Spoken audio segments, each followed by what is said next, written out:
Trigonometric table को बनाना एवं समझना बहुत ही आसान एवं सरल होता है। तो दोस्तों, आज हम समझेंगे किस तरीके से ट्रिग्नोमेट्रिक टेबल को ट्रिकी तरीके से बना सकते हैं। ट्रिग्नोमेट्रिक टेबल को याद करने के लिए आपको 0 अंश, 30 अंश, 45 अंश, 60 अंश और 90 अंश इन मानों को ही केवल याद करना होता है। बाकी के सारे मान आपके आसानी से बन जाते हैं। और मैं यहाँ पर ट्रिग्नोमेट्रिक टेबल में आपको सभी के सभी मान बना कर दिखाऊंगा और इनको किस तरीके से बनाते हैं, आइए इसको समझते हैं। त्रिकोणमिति में 6 त्रिकोणमितीय अनुपात होते हैं। पहला नंबर होता है साइन थीटा, और साइन थीटा इक्वल टू होता है 1 अपॉन कोसेक थीटा। दूसरा होता है कॉस थीटा, और कॉस थीटा इक्वल टू होता है 1 upon sec theta.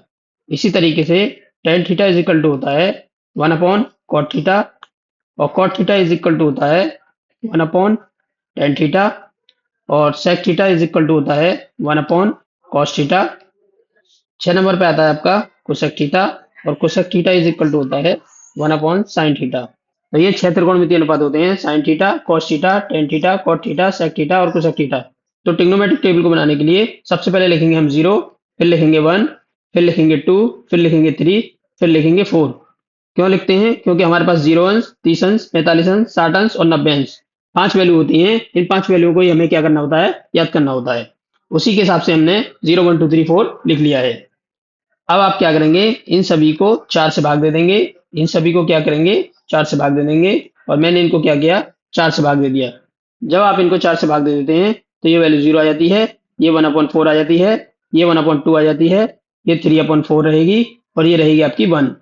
Third step में आप क्या करेंगे, इनका वर्गमूल निकालेंगे। तो 0 का वर्गमूल क्या होगा, 0 होगा। 1/4 का वर्गमूल क्या होता है, 1/2 होता है। 1/2 का वर्गमूल होता है 1/√2।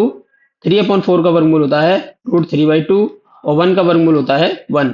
तो दोस्तों, ये जो सभी वैल्यू हैं वो साइन की वैल्यू हैं। और साइन की वैल्यू में मैं आपको बता देता हूँ, साइन 0 अंश का मान 0 होता है, साइन 30 अंश का मान 1/2 होता है, साइन 45 अंश का मान 1/√2 होता है, साइन 60 अंश का मान √3/2 होता है, और साइन 90 अंश का मान 1 होता है।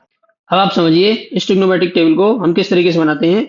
यहाँ लिख दिए 0 अंश, 30 अंश, 45 अंश, 60 अंश और 90 अंश। यहाँ लिख दीजिए साइन। तो इन वैल्यूज को एज इट इज मैं यहाँ पर लिख देता हूँ। साइन 0 अंश का मान होगा 0, साइन 30 अंश का मान होगा 1/2, साइन 45 अंश का मान है 1/√2, साइन 60 अंश का मान है √3/2, और साइन 90 अंश का मान है 1। दूसरे नंबर पर है आपका कॉस। कॉस की वैल्यू निकालने के लिए आप क्या करेंगे, साइन की वैल्यूज को उलट कर लिख देंगे। ये वैल्यू होगी 1, ये होगी √3/2, ये हो जाएगी 1/√2, ये हो जाएगी 1/2, और ये हो जाएगी 0। तीसरे नंबर पे टेन रहेगा। टेन के लिए एक फॉर्मूला होता है जिसको बोलते हैं हम tan theta is equal to sine theta upon cos theta. इस फॉर्मूले को भी आप याद कर लीजिएगा। इस फॉर्मूले के माध्यम से हम टेन की टेबल को आसानी से निकाल सकते हैं। यहाँ मैं आपको एक एग्जांपल बता देता हूँ। टेन 0 अंश इज इक्वल टू होगा साइन 0 अंश बट्टे कॉस 0 अंश। तो साइन 0 अंश का मान 0 होता है, कॉस 0 अंश का मान 1 होता है। तो ये वैल्यू कितनी आ जाएगी आपकी, 0 आ जाएगी। तो इस प्रकार मैं यहाँ लिख सकता हूँ टेन 0 अंश का मान 0 होता है। अब हम क्या करेंगे, साइन की वैल्यूज को कॉस की वैल्यू से भाग दे देंगे।